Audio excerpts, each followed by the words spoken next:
نہیں تمہیں سمجھ نہیں آئی، میں کہہ رہا ہوں کہ ہیوم یہ کہتا ہے کہ ڈیوڈ ہیوم کہ کوئی بھی ایسا امیج نہیں ہے، کوئی بھی ایسا کنسیپٹ نہیں ہے، تصور نہیں ہے، آئیڈیا نہیں ہے ہمارے ذہن میں جس کی تصویر پہلے سے باہر کی دنیا میں موجود نہ ہو۔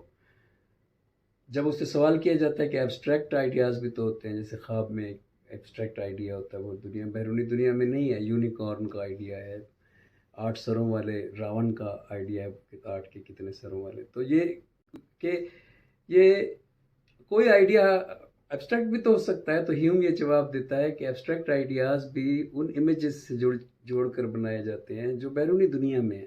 مثلاً آپ نے ایک خواب میں ایک ہاتھی دیکھا جس کا سر جو ہے وہ بیل کا ہے، اور جس کی دم جو ہے وہ گھوڑے کی ہے، یا گردن زرافے کی ہے، یا ایسا کچھ مکس۔